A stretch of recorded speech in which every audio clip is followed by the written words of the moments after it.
Hello and welcome to today's podcast. I'm Susan Guthrie, your host, and today we're going to be covering the topic of positive fatherhood. And I love that phrase. We talk about positivity in so many ways, but my guest today has coined this phrase and talks about fatherhood, parenthood, and in all its different permutations. And he's experienced many of those permutations. So he is the perfect person to be talking about this. My guest today is Tommy Maloney. You may know him from his really popular podcast, Blending the Family, which you can find on all the major podcast outlets. He's spoken at TEDx. I actually just watched that TEDx a moment ago. It's fantastic. Go watch it. If you're watching the video, you can see Blending the Family logo, which is a beautiful rainbow heart. He's also written several books. And we'll be delving into some tips from those books today. The first one was 25 Tips for Divorced Dads. Then there's Why Not You, Why Not Me? And his new book, which is My Dad's Advice at 5:04 a.m. He just told me is going to be out hopefully before Christmas. So that's an ambitious project. I know, I see the crossed fingers. I'll keep mine crossed for you too. But Tommy, thanks so much for joining us here today. I'm so honored to be on your show, Susan. I know we have friends in the same circle, and when they got me in touch with you, I'm just like, I feel like a little girl. I'm so happy and free We today. met through Gabrielle Hartley, actually. Gabby, yes. Yeah, the effervescent Gabrielle Hartley, who's one of my best friends.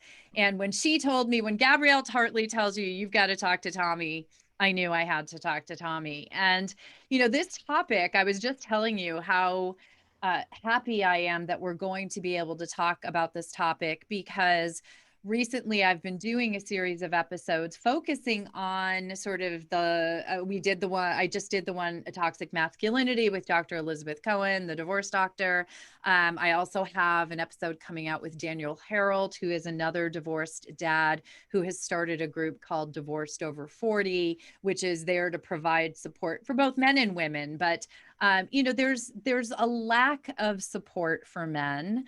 This is something I think you noticed in your own life, and maybe that's why you're so passionate about your project. Yeah, I was divorced 2008, December 23rd to be specific. And here in the state of Colorado, within 90 days, you're divorced. Papers filed, you're done. Wow. Yes. And the story of that was on a Sunday night, my former spouse asked for a divorce. The next day, I was leaving for a business trip. She already knew the address of where I was at. By that Wednesday, I had my divorce papers. It was just mind blowing, Susan, that how quickly it all happened. And as a parent, you really take your time with your kids for granted. And all of a sudden, here I am, a divorced dad. I literally had no place to live. Luckily, as a road warrior, I have many hotel points. So that's where I would stay on the weekends. I had my son Connor. So for his first couple years, he grew up in either a Marriott or a Residence Inn or a Hilton, whatever we needed. But he had one stipulation, which I always loved, Susan, was he said that any hotel we stay at always had to have a pool. I knew it was going to be the pool. I He knew it couldn't was going to be the swim. pool. Oh, He couldn't swim, which was so funny. But it was a opportunity for me to work with him on how to learn how to swim. And so because of what I went through, I tried to figure out, okay, how do I stay connected with my son when I'm not in the same house, but from time to time, not even in the state. So that's where the first book, 25 Tips for Divorced Dads, came about. Was I would land, I would go from Denver Airport to LaGuardia on a Sunday, and the first place I would go, Susan, was to the bookstore and get 5 postcards. And so throughout the week, I'll be writing postcards and sending them back to him. And uh, he's 17 now. He still has those postcards, which I love. really? Yeah. I mean, I love that the book, the 25 tips. I was looking through it and I mentioned to you, when I was when I was handling litigation cases for divorce, the majority of my clients were actually men. For some reason, men just chose to hire me. I had female clients, of course, but and the one thing that I kind of noticed for my dads that I was representing is that they were a little lost at the time that they had to start parenting solo, I'll call it. That and I most of them said, well, it's always been something that was managed by my wife or by the kid's mom, by my co-parent, that our time as a family was something. Well, mom said, oh, we're going to go pick pumpkins today, and that's what we did as a family, or we're going to go to the game, or we're going to go and do something, they said. But now all of a sudden I'm in my new apartment or my new house or my new hotel room, like you, and I'm one-on-one with my child or my children. And it was a new experience for a lot of dads. And so your 25 tips, the subtitle to the book is How to Create Special Memories and Grow Bonds with Your Children. And that's what really reached out to me, because I thought, what a fabulous resource for dads who might be feeling that way. It was hard. My former wife is, an A personality, and I'm as laid back as they come. And so it was an eye opener of, oh my gosh, what I'm now a dad part two, really. And how can I spend quality time with Connor and also, give him a positive life again, when we first were staying at hotels until I got my townhome. And so it really was again an eye opener of going, all right, what can we do together? What can we um, it's the quality time, not quantity. It's really spending that time together. And so we would find things, you know, prior to that, before the divorce, I was for almost 2 years, I was a stay-at-home dad, and I loved it. He and I went everywhere. I mean, talk about a wingman.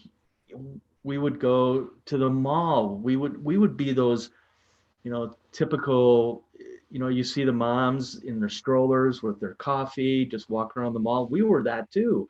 And we'd walk around and he would just be looking up at the lights. And it was just great bonding moments. And I really believe, Susan, if I didn't have that time with him, if I really wasn't a stay-at-home dad, I firmly believe our relationship would have been one of those where you hear horrible stories about your kids. And so I'm very blessed that my former wife gave me the opportunity to be a stay-at-home dad. And so look, I mean, luckily for me, even though I was trying to figure it all out after the divorce, I had a little bit of that experience again being a stay-at-home dad where we could do things. We could definitely get out of the hotel, go to the pool, but then get out of the hotel and go play mini golf or go see a movie, just spending time together, because I narrowed it down, or it was less than 48 hours I would have with him on a weekend. And so utilizing as much time without overdoing it was my goal every time I had him. That's such an interesting thing for me to hear, because I want to talk about being the stay-at-home dad as well. But I also, one of the things that I've often heard from listeners, from female clients, from moms, is that, well, through the marriage, I was always the parent who did the homework with the kids. I was always the parent who went to the school events. I was always the parent who organized the play dates, bought the birthday presents for their friends, it coordinated all of those things. And so there's an expectation, I think, for a lot of mothers that at the time of the divorce, it's like, well, I've always been that person. He doesn't know how to do it. I've heard that. Or he doesn't, I do it. I should continue doing it. And I've literally heard judges say to that remark, he can learn. And, you were kind of, I think, maybe in that situation, but I think what's missing in the he can learn is, and he wants to. Mm-hmm. I mean, you very much stepped up and wanted to be the parent, a stay-at-home dad at the time?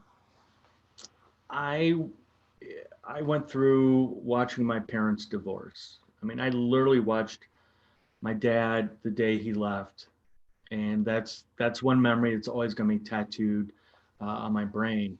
And I love my dad to death. I mean, we get along so well, but because of that experience, because of seeing firsthand, I didn't want my son, number one, to see me leave. I didn't want him to go through that trauma. And so my goal, Susan, was to make sure that I could learn things. I mean, I had to learn how to cook at a very early age. My mom worked two jobs, or she was going to night school, so I had to learn. I mean, sure, I made TV dinners. I mean, that was easy, throw them in the oven and all that stuff. But there are other things I learned how to make, like meatloaf. I I think I can make a pretty darn good meatloaf. And so cooking, luckily for me, was something I enjoyed doing. But at the same time, and I think I put that in the book, was having your kids right next to you, learning how to cook. I mean, teaching them life skills going forward. And so, yeah, just like you were saying about judges, for me, and I don't want to speak for all the men, but for me, yeah, I wanted to learn. I wanted to, you know, be a better dad than my dad was. And as parents, that's what we want. We want our kids to do better than us, economically, socially, all that good stuff. And I already had some of the tools, but it was having to learn, new skills to be a good dad, to, just be supportive. And again, not being in the household with him was probably the hardest thing ever. Again, going from being a stay-at-home dad where I was with him constantly, and I did work a night job, so it balanced really well for our household. So I was with him a lot. But when I got divorced, that was hard. That was just, again, because of going through that, how could I help other dads? How can I, say to other men out there that, okay, you're not in the same household, but what can you do on a daily basis to stay connected with your kids? And again, that's where the book idea came from, was just to share with other dads to that it's okay, but you have to be consistently involved with your kids. You have to. And you have to forge some new paths and you have to learn some new things. I'm wondering, one thing that I know is a phrase that I've heard often throughout my practice is the Disney dad syndrome, Yeah. where dads, feel that they have to go to extreme lengths to amuse or make their children happy when they're with them because they feel that their time's been limited. And do you have tips around that? Because I know in the moment it feels really good, but maybe it's not always the best for the children. I'll never forget when I first moved to Colorado, I was living with my cousin. And my cousin was the epitome of a Disneyland dad. So as soon as he picked his daughter up, we would head right to Toys R Us, the days when we had Toys R Us. Yes. And he would look at his daughter, whatever you need, whatever you want, go get it. And I was like, you're not doing your daughter justice, because it boils down to our kids just want to spend time with us.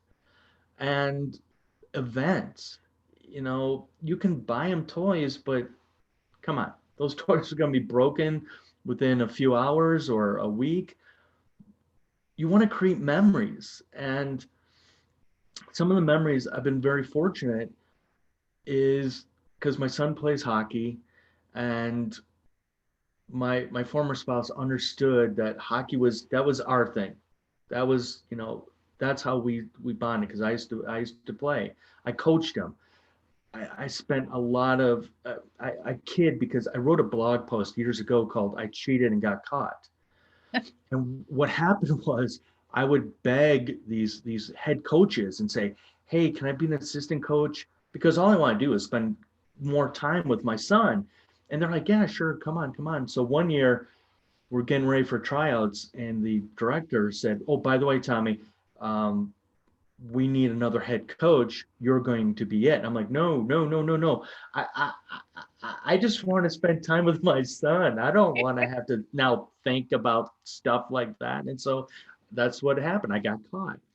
But it's about events. And so I've been very fortunate to, for a couple of years, he played travel hockey. So he and I would be the ones on the planes, staying in hotels together, having meals together, and just bonding. And again, that's what our kids really want. They want to spend time with you. They don't need another Xbox. They don't need another whatever the next widget is. They want time with you. And so again, that's what I was saying earlier. I felt so guilty that I took, well, it's a lot of it because I'm a recovering Catholic. So a lot of Catholic guilt right there.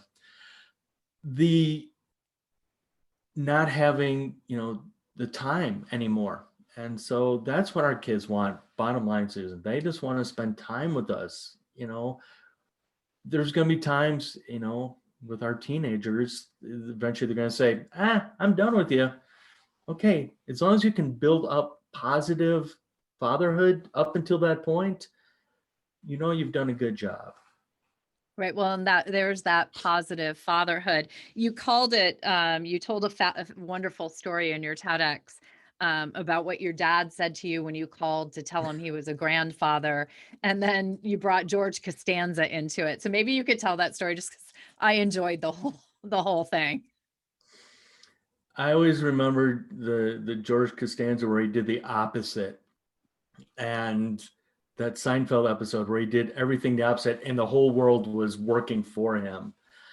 And with my dad has a very dry sense of humor.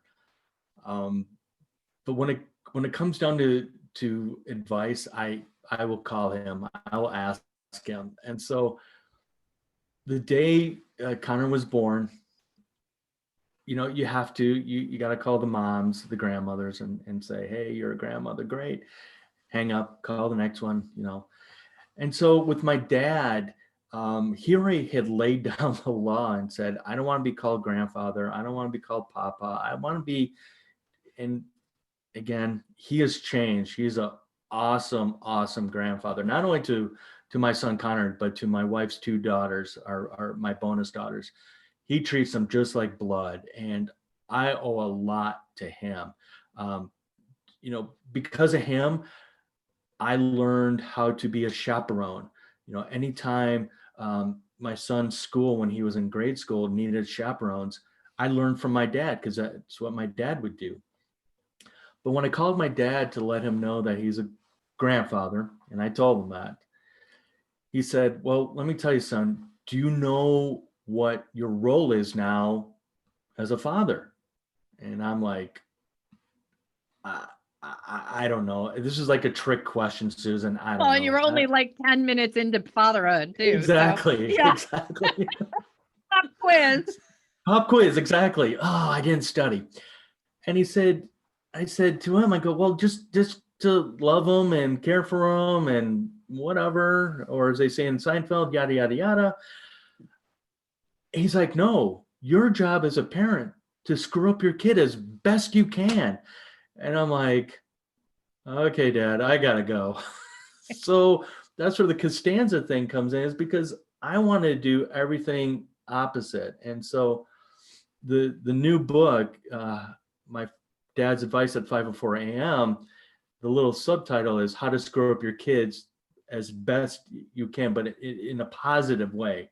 So I reversed engineered everything. Like I said, field trips, I was always the first one to sign up. And sometimes I'd be the only dad, which was fine. Spending time with my son, doing things that I could with him. That's all I wanted to do. Again, the Catholic guilt of, not in the marriage, not spending enough time, or, it's, the Cats in the Cradle song pops in my head on a daily basis right now, because he's going to be off to college next year. And it's like, man, I need to spend some more time with him. And so it goes back to your earlier question. As kids, they just want to spend time with their parents. That's the bottom line. I mean, you can get them all the greatest gifts you want. I mean, it's the memories. That's what's going to come down to it. Yeah. Yeah, well, and that is what they remember, and they remember the little moments much more than they remember the big moments. And I know that just from speaking to my stepchildren about, I've now been with them for coming up on 16 years or so. So we've gone and done big exciting things as a blended family, but we've also it's the little dinners and the projects we do together or things like that that really seem to have the most impact. One of the things I don't want to lose sight of to ask you about, because I get very curious and I'd love to hear about your experience. You mentioned that you were, for a time period, a stay-at-home dad. And as I mentioned, we've done the episode on toxic masculinity. I also had an episode with Susan Eckstein, who was a non-custodial mother. So her ex became the custodial parent of the children, and she received a fairly poor reception from the rest of the world to her non-custodial status as a mother. In the reverse of that, how did you feel, and how did you feel accepted or supported by society at large as a stay-at-home dad? I have to laugh because I actually was able to feel what stay-at-home moms went through, especially going back to the workforce when you have a gap in your resume and they're like, well, where have you been the past year and a half, 2 years? And I'm like, I was a stay-at-home dad. I worked a part-time job at night to help support. And you would get those questions of, but you're a man, why are you doing that? Why isn't your wife doing that? I'm like, well, number one, she made way more money than I did, so that's number one. And number two, I wanted to stay home. I wanted to be the caregiver. And I know, and I'm going to probably get myself in trouble saying this, Susan, but I know as men, we get a bad rap that we're not nurturers by nature, but we truly are. And, when you look at the statistics of stay-at-home dads, I mean, they've gone up year after year after year. And that's because we do want to be the caregiver. We do want to be, home with them. And, for your example about the non-custodial mom, it is hard because you have society that looks at what is normal. I look at where our world is right now, and everybody talks about the new normal, and I just want to slap somebody if they say, well, the new normal. Well, there's really no such thing as normal. I mean, I remember years ago I was writing a piece and somebody had asked me, well, do you think blended families are the new normal? And I'm like, well, if you look back at the Brady Bunch, I mean, that was not normal. I mean, that was science fiction back then. Yeah. Having these two families under one roof. And so, what I think that the best way to describe it, Susan, is what is best for your family. So for that example you're talking about, well, what was best for that family? Maybe it was best for the children to be closer to a certain school. Maybe it was just a better way of raising their kids. And that's the thing that drives me nuts about co-parenting. To some, co-parenting is who's a better parent. That's not what it's about. Co-parenting is about the kids. You should always put the kids first. And, you know, one of the things that my wife, Ann, and I, when we first started dating, we said, if our kids didn't get along, we weren't going to continue dating because that's not fair to the kids. And so you have to look at what is the best situation for your family. So again, what is a normal situation for your family to make it work best for the kids? Yeah. Well, and that's in Susan's case, in that episode, it was very much a decision that she made with her ex-husband about what was going to work best for the children, who have done beautifully. In fact, she mentioned in the episode, this was one of the things that really stuck out for me, obviously, since I'm mentioning it, but her kids had been seeing a therapist for another reason, or had been, I'm sorry, going to therapy through the time of the divorce, because the parents wanted to make sure the kids were processing well and had someone to talk to. And the therapist said to the parents after the divorce and beyond that, your kids have the usual stressors in life and things like that. But I think it's a testament to you two as parents. They've never shown stress or anxiety around the divorce in the therapeutic setting, which I've never heard from any therapist in 30 years of being, a divorce attorney and mediator.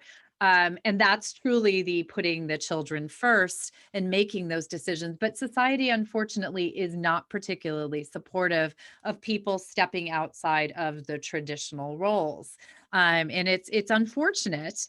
And then it really can come into play. Now, you've also mentioned a blended family. In fact, Blending the Family is the name of the show, your podcast and your blog, and you have wonderful resources out there on that topic as well. So I do want to touch on blending families. I happen to be a part of a blended family myself. I married into triplets, step triplets, and my husband.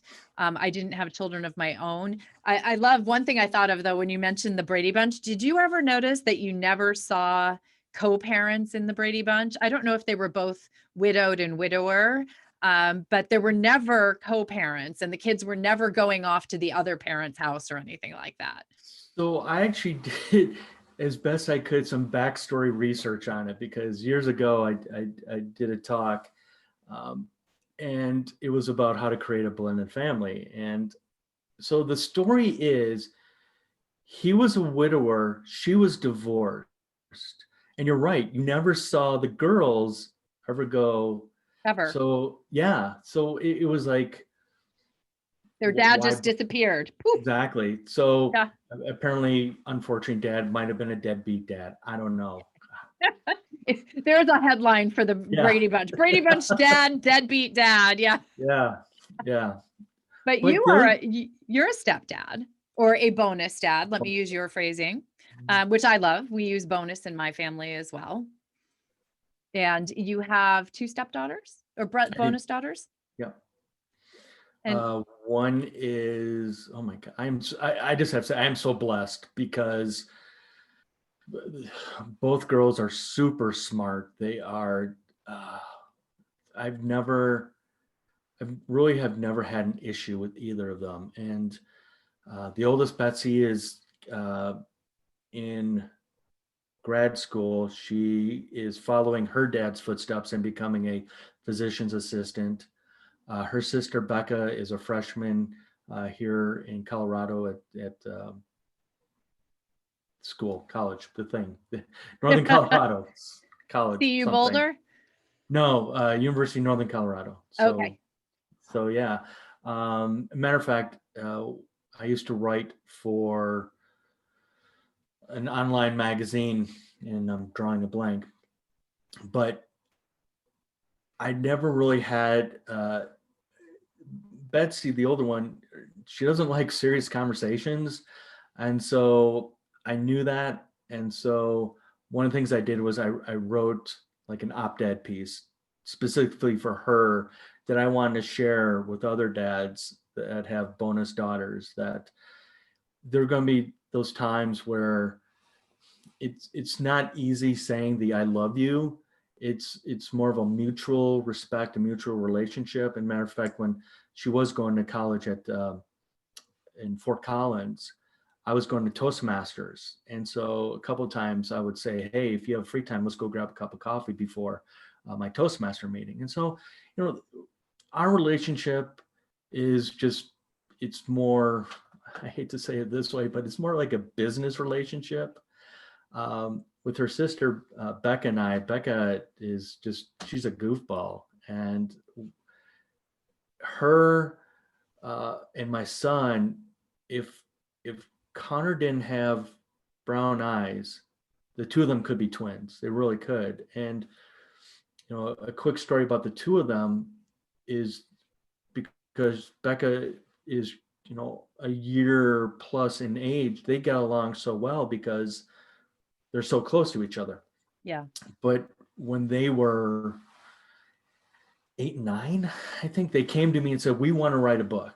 And I said, awesome. What do you want to do? And they said, we want to come up with tips of our own to help other kids going through divorce. And I'm just like, oh my God, Susan, talk about two young kids with a giving heart. I'm like, all right, what do you want to do? And they said, well, we want to write 5 tips. And so here's where the negotiator in me came in. I said, well, how about 15? And they said, how about 10? I go, deal. Sold. So they wrote a coloring book called 10 Tips on How to Survive Your Parents' Divorce. And so I look at going back to my wife and I saying, if the kids didn't get along, you can't create a household because it's not fair to them. You don't want to have that excess baggage. You don't need constant fighting within the household. And so, like I said, I'm very blessed that all 3 of them get along just like blood, brother and sister. I was just telling the story this past weekend where when we did a family / honeymoon when we got married, and we went to San Diego. And afterward, my wife said, what was the best part for you? And I said, there was one day we were just sitting at the pool and they were just having a good time. And I said, that's what I loved. And I said, what about you? She said, the times they were arguing, because that truly meant that they accepted each other. And I'm like, that's awesome. And it's true that they were so comfortable enough to yell at each other. And I'm just like, okay, I get it. I understand it. Yeah, because siblings don't get along every single day, every single moment of every single day. So it is a true sign that they can argue, but also then get back to being close, to being friends. So I love that your overriding concept was the the emotional content for the children in blending the family, because that is, again, children don't ask for our divorces, they don't ask for our remarriages, they don't, this is all happening to them. So putting them at the forefront is the best possible way to end up with a blended family that works well for everyone. Well, it cracks me up because with social media, that like Becca and Connor are on the same social media platforms, and they'll talk to each other through that way. And I love it because, again, it just shows that they were able to, first be strangers and then become, I mean, there are times where we don't even use the word bonus. We just say brother and sister or annoying brother Family. to them. Yeah. Well, I love the resources you've created for people. I especially the coloring book. Where can people get? So you have your 2 books and the coloring book, and then the new book that will be coming out. Where will people be able to get that? Website, blendingthefamily.com, blendingthefamily.com. You didn't know I was going to break out in the song. Yeah. Well, I will of course have blendingthefamily.com in the show notes, but can they reach you as well through blendingthefamily.com? Yep. Okay, perfect. Yep. And the podcast is Blending the Family. And where can you find that? On the website, blendingfamily.com, iTunes, not iTunes, Apple Podcasts, Stitcher, Spotify, Google Play. Oh, all the majors. All the majors. I out there. Iheart Radio. Yeah. Those are all the majors. So, well, Thank you so much, Tommy, for coming on today. I'm so happy that we got to talk about positive fatherhood, and I hope that this helps the dads out there. Of course, that was just, we can only skim such a large and important topic, but I encourage everyone to go out and get the books, read some of your blogs on blending the family on the website. They're wonderful. Thank you, Susan. I am so honored to have the time to speak with you. And I know we've been trying to do this for a while, and here we are, and our time's up. Well, but Yeah, but it's perfect because it's just before your book's coming out. Hopefully by the time this episode airs, it'll be just shortly before, so people will be able to get it. Tommy, really, thank you. Thank you, Susan.